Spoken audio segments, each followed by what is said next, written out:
Assalamualaikum warahmatullahi wabarakatuh. Di sini saya akan menjelaskan materi tentang kalimat. Baik, langsung saja. Pengertian kalimat.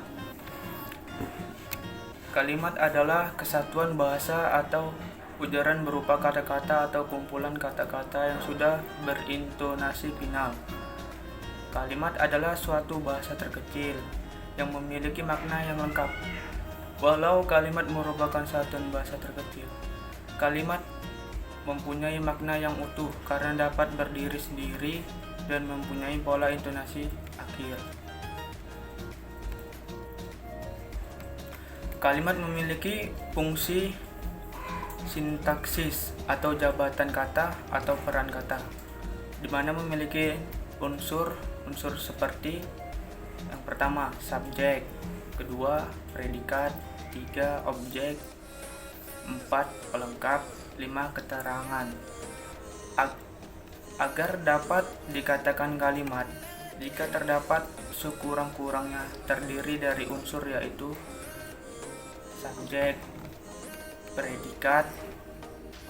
Dalam predikat dijabarkan, sedangkan objek, pelengkap, dan keterangan boleh ada ataupun tidak di kalimat.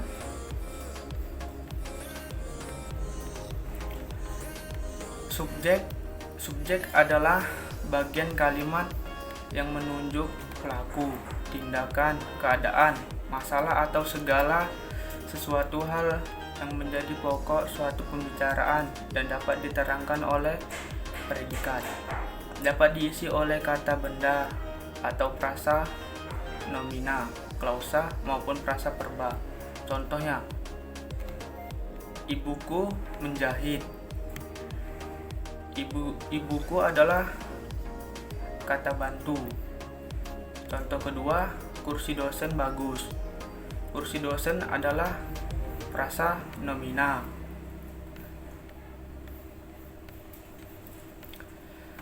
C. Contoh ketiga, yang memakai kebaya dosen saya. Yang memakai kebaya adalah frasa. Contoh keempat, berlari-lari kecil sangat bagus untuk badan. Berlari-lari kecil itu adalah frasa verba. Selanjutnya, predikat. Predikat adalah bagian kalimat yang berfungsi memberi tahu atau menerangkan tindakan atau melakukan perbuatan subjek dalam sebuah kalimat, menerangkan tindakan atau keadaan subjek dan predikat serta menyatakan sifat atau keadaan subjek, termasuk juga untuk pernyataan juga sesuatu yang dimiliki oleh subjek. Contoh, kuda berlari. Perempuan cantik sekali. Jakarta dalam keadaan kondusif. Objek adalah bagian kalimat yang menjadi sasaran tindakan subjek dan melengkapi fungsi predikat. Karena sebagai pelengkap predikat, maka biasanya objek selalu di belakang predikat. Sama halnya dengan subjek. Biasa objek diisi oleh nomina atau frasa nomina dan juga klausa. Fungsi objek dapat berubah menjadi subjek jika kalimat tersebut diubah menjadi kalimat pasif. Contohnya, dosen itu membaca buku bahasa Indonesia. Buku bahasa Indonesia dibaca oleh dosen itu.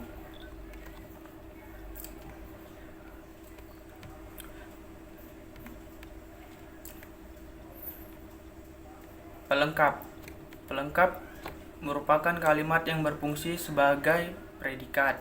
Pelengkap atau komplement merupakan unsur kalimat yang letaknya berada di sebelah objek atau bisa juga diletakkan di sebelah kalimat. Jika kalimat itu merupakan kalimat intransitif dan semitransitif yang tidak membutuhkan keberadaan objek di dalamnya, posisi unsur pelengkap terletak di sebelah predikat atau objek dan tidak bisa dipindah ke posisi lainnya.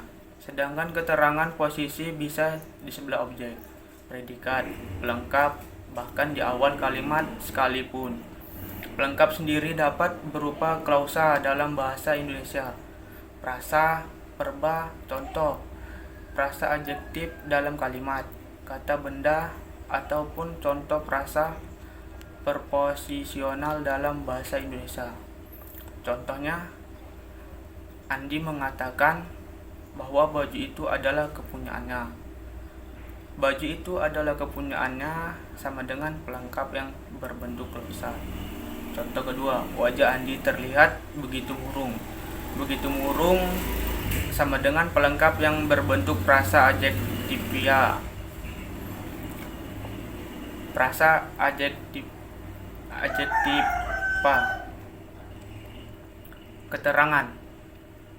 Keterangan merupakan bagian kalimat yang menerangkan lebih lanjut tentang subjek, predikat, dan juga objek dalam sebuah kalimat. Dapat ditempatkan di mana saja atau bersifat mana suka. Boleh diletakkan di awal, tengah, atau akhir kalimat. Dapat berupa adverba, prasa nomina, prasa preposisional, atau juga dapat berupa klausa. Namun jangan sampai merubah makna sebuah kalimat. Contoh, mahasiswa mengikuti ujian akhir semester sore itu. Mahasiswa sore itu mengikuti ujian akhir semester. Sore itu mahasiswa mengikuti ujian akhir semester.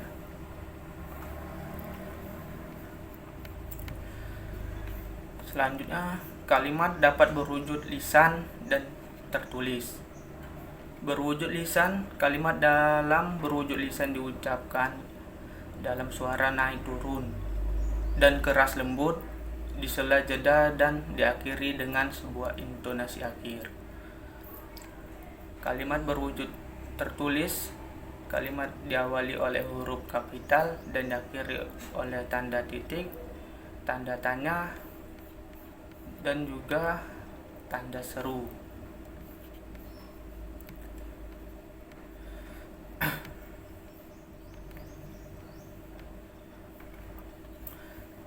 Jenis-jenis kalimat. 1. Berdasarkan makna atau informasi, terbagi menjadi 5, yaitu kalimat berita, kalimat tanya, kalimat perintah, kalimat ajakan, dan kalimat penggadaian. 2. Berdasarkan urutan kata, terbagi menjadi 4, yaitu kalimat normal, kalimat inversi, kalimat minor, kalimat mayor. 3. Berdasarkan struktur gramatikalnya, kalimat dibagi menjadi 2, yaitu kalimat tunggal dan juga kalimat majemuk. 4. Berdasarkan diatesis kalimat, terbagi 2, yaitu kalimat aktif, kalimat pasif. 5. Kalimat efektif. 6. Kalimat inti. Kalimat inti, kalimat yang hanya terdiri atas 2 unsur inti kalimat. Contoh, kami berdiskusi. 7. Kalimat luas. Kalimat luas adalah kalimat inti yang satu di antara atau semua unsurnya sudah diperluas atau penambahan unsur lain. Contoh, kami berdiskusi tentang tawuran antar pelajar. 8. Kalimat transformasi. Kalimat ini adalah kalimat inti yang sudah mengalami perubahan intonasi, urutan kata, penambahan unsur, dan dijadikan kalimat majemuk bertingkat. Contohnya, kebakaran terjadi kebakaran di pasar. Saat matahari sedang panasnya, kebakaran terjadi. Selanjutnya, kalimat baku. Kalimat baku adalah kalimat yang sesuai dengan kaidah bahasa Indonesia, meliputi kaidah dalam ejaan, struktur kalimat, hingga pemilihan kata. Kalimat tidak baku. Kalimat tidak baku adalah kalimat yang tidak sesuai dengan kaidah bahasa Indonesia. Jenis bahasa ini tidaklah buruk sehingga tidak bisa dimengerti oleh pembacanya.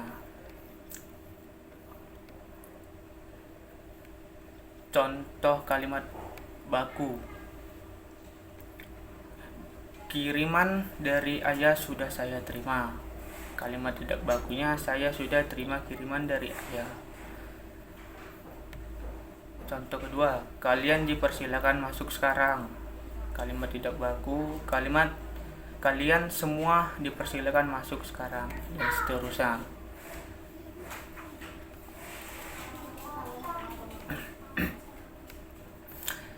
Selanjutnya, syarat-syarat kalimat. 1. Kesatuan gagasan, yaitu adanya subjek dan predikat yang jelas. Tidak terdapat subjek ganda, tidak menggunakan kata penghubung intra-kalimat dalam kalimat tunggal.